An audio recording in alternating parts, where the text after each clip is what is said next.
दोस्तों, इस स्क्रीन पर जो कपल आपको दिखाई दे रहा है, ये है अजय और स्वीटी। गुरुग्राम की सबसे पोस्ट सोसाइटी मिलेनिया सोसाइटी के टावर 7 13वें फ्लोर पर फ्लैट नंबर 1305 में रहने वाला ये कपल ट्रेडिशनल ड्रेस में पूजा पाठ करते हुए इंस्टाग्राम पर तस्वीरें डालकर इन्होंने दुनिया को दिखाया कि इनके बीच बेइंतहा मोहब्बत है। अजय जो उत्तर प्रदेश के प्रयागराज का रहने वाला था और स्वीटी जो पश्चिम बंगाल की थी। दोनों की कमाई महीने के 3 लाख रुपए से ज्यादा थी। अजय की सालाना कमाई 20 लाख रुपए और जो स्वीटी की 15 लाख रुपए। लग्जरी फ्लैट, डिजाइनर कपड़े और एक चमकती धमकती जिंदगी। लेकिन दोस्तों, 28 सितंबर रविवार की दोपहर इस फ्लैट में कुछ ऐसा हुआ जिसने इस चमकती दुनिया को अंधेरे में डुबो दिया।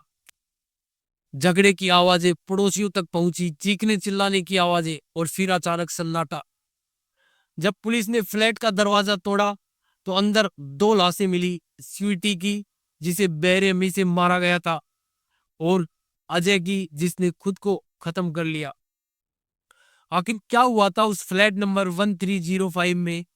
क्यों एक आइडियल कपल जिसे सब परफेक्ट मानते थे एक दूसरे का खून का प्यासा हो गया?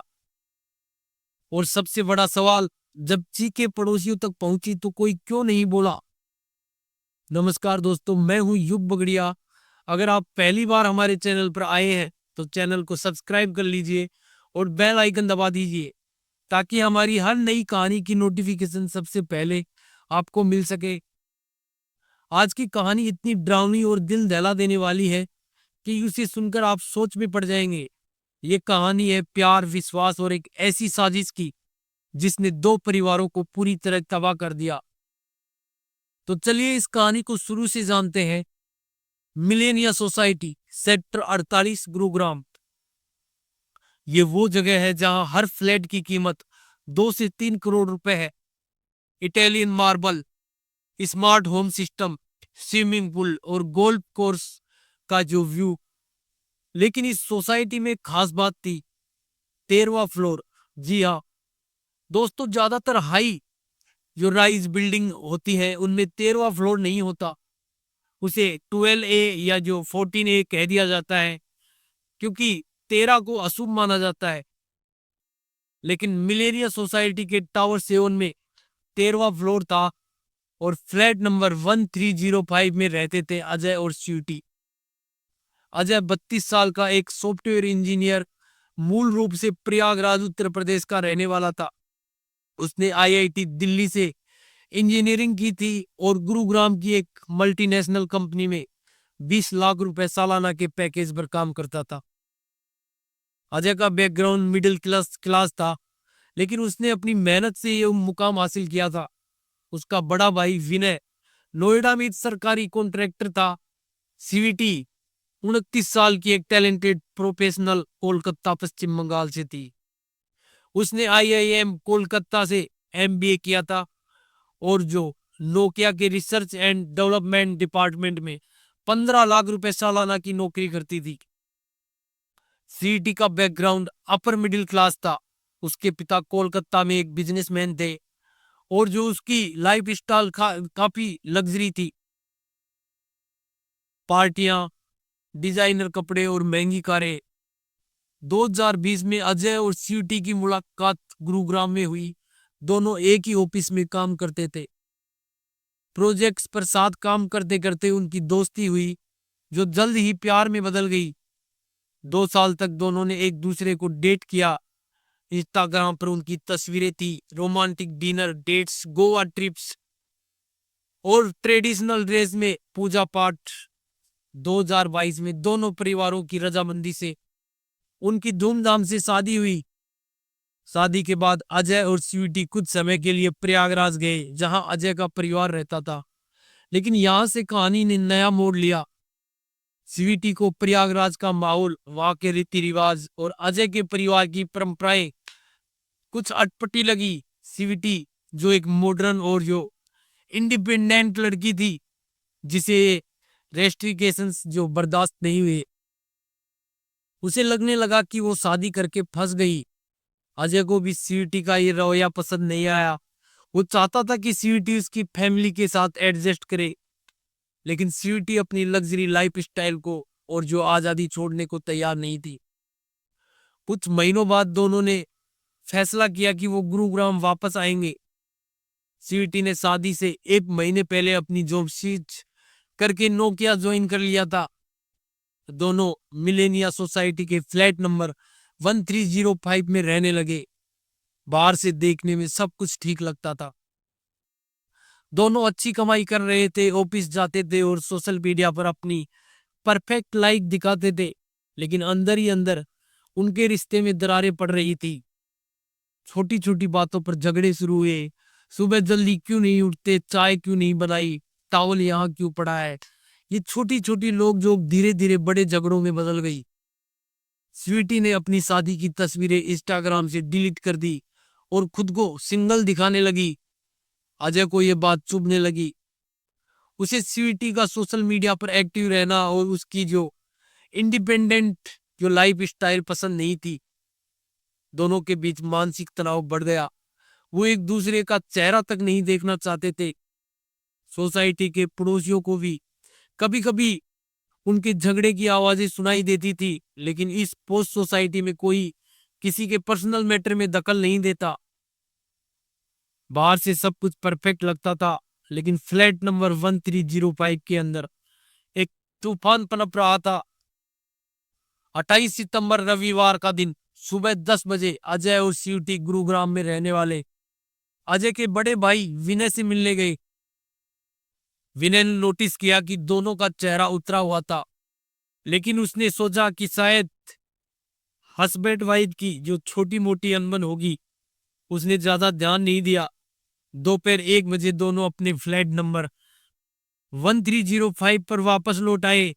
दोपहर 3 बजे स्वीटी ने अपनी सास अजय की जो माँ थी उससे फोन पर बात की। उसने बताया कि अजय घर में कुछ काम कर रहा है, शायद दीवार पर कील ठोक रहा है, अलमारी या जो बुक शेल्फ का काम चल रहा है। स्वीटी ने हंसते हुए कहा, वो बहुत जोर से कील ठोक रहा है। ये स्वीटी की अपनी सास से आखिरी बात थी।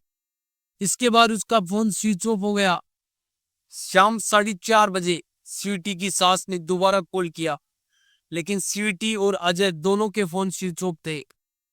उन्हें टेंशन होने लगी। उधर मिलेनिया सोसाइटी के पड़ोसियों ने दोपहर 3:30 बजे के आसपास फ्लैट नंबर 1305 में चीखने और चिल्लाने की आवाजें सुनी। एक पड़ोसी ने बताया कि पहले तो लगा कि कोई छोटा मोटा झगड़ा है, लेकिन आवाजें इतनी तेज थी कि साफ पता चल रहा था कि कुछ गलत हो रहा है। फिर अचानक सन्नाटा छा गया। शाम 5 बजे स्वीटी की सास ने अजय के भाई विनय को फोन किया।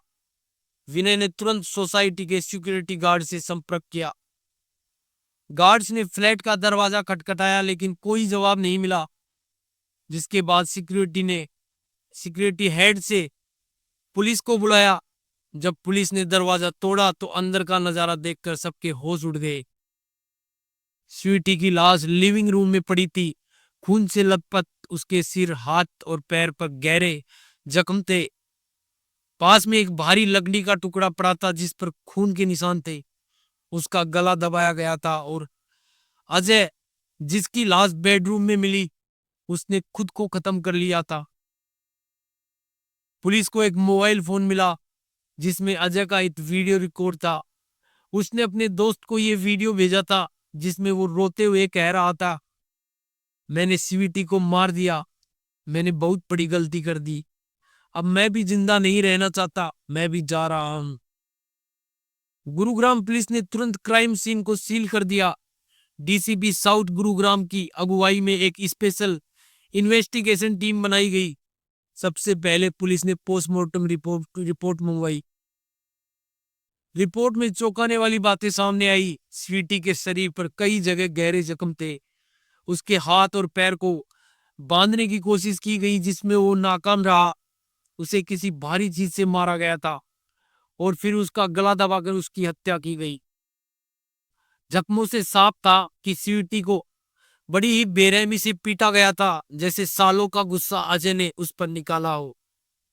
पुलिस ने फ्लैट की तलाशी ली, कोई जबरदस्ती एंट्री के निशान नहीं मिले, यानी हत्या किसी बाहर वाले व्यक्ति ने नहीं की थी। पड़ोसियों ने बताया कि उन्होंने चीखें सुनी थी लेकिन कोई दखल नहीं दिया, क्योंकि ऐसी पोस्ट सोसाइटी में लोग पर्सनल मैटर्स में नहीं पड़ते। पुलिस ने अजय और सीटी के फोन, लैपटॉप और जो सोशल मीडिया अकाउंट्स की जांच की। सीटी ने अपनी शादी की सारी तस्वीरें इंस्टाग्राम से डिलीट कर दी थी। उसकी चैट्स में अपने भाई आकाश शर्मा से बातचीत मिली, जिसमें उसने लिखा था, मैं इस शादी से बिल्कुल खुश नहीं हूं, मैं ये शादी कर कर फंस गई हूं। अजय मुझे समझता नहीं है। अजय की चैट्स में भी उसने अपने दोस्तों से बातचीत की, जिसमें वो सीटी के व्यवहार से काफी परेशान दिख रहा था। सीटी के भाई आकाश शर्मा ने पुलिस को बताया कि सीटी ने कई बार शिकायत की थी कि अजय उस पर हावी होने की कोशिश करता है। आकाश ने एफआईआर में अजय का नाम दर्ज करवाया, जिसमें उसने हत्या का आरोप लगाया, लेकिन अजय भी मर चुका था। पुलिस ने केस को क्लोजर रिपोर्ट के साथ बंद करने की तैयारी शुरू की। पुलिस ने अजय की वीडियो को सबसे बड़ा सबूत माना, जिसमें उसने अपनी गलती कबूल की थी, लेकिन पुलिस ने यह भी सुनिश्चित किया कि कोई तीसरा कौन तो नहीं है। उन्होंने दोनों के सोशल मीडिया हैंडल्स, चैट्स और जो कॉल रिकॉर्ड्स को खंगाला, कोई संदिग्ध कनेक्शन नहीं मिला। अजय के भाई विनय ने बताया कि उसने कुछ दिन पहले अजय को उदास देखा था, लेकिन अजय ने कहा, सब ठीक है भैया। पुलिस ने निष्कर्ष निकाला कि ये एक डोमेस्टिक वायलेंस का मामला था, जो हत्या और आत्महत्या में बदल गया। केस को क्लोजर रिपोर्ट्स के साथ बंद कर दिया गया, लेकिन पुलिस अभी भी कुछ छोटे सिरों को जोड़ रही है, ताकि कोई पहलू छूट न जाए। दोस्तों, अजय और सीटी की कहानी हमें सिखाती है कि सोशल मीडिया की चमक और रियल लाइफ में कितना फर्क होता है। इंस्टाग्राम की रील्स में ट्रेडिशनल ड्रेस और जो पूजा पाठ की तस्वीरें थी, लेकिन असल में उनकी रिश्तों में काफी दरारें थी। इस कहानी से हमें कई सबक मिलते हैं। अजय और सीटी अगर खुलकर बात करते, अपनी परेशानियां शेयर करते, तो शायद हादसा टल सकता था। रील्स की दुनिया और रियल दुनिया में काफी फर्क होता है। हमें दिखावे पर नहीं, हकीकत पर ध्यान देना चाहिए। जब चीखें सुनाई दे रही थी तो पड़ोसियों ने चुप्पी साध ली। अगर कोई बोलता तो शायद स्वीटी की जान बच सकती थी। अगर आपको अपने आसपास कुछ गलत दिखे तो तुरंत पुलिस हेल्पलाइन नंबर जो 100-112 पर कॉल करें। आप इस कहानी से क्या सीखते हैं? क्या आपको लगता है कि सांस्कृतिक अंतर और जो एडजस्टमेंट की कमी रिश्तों को तोड़ सकती है?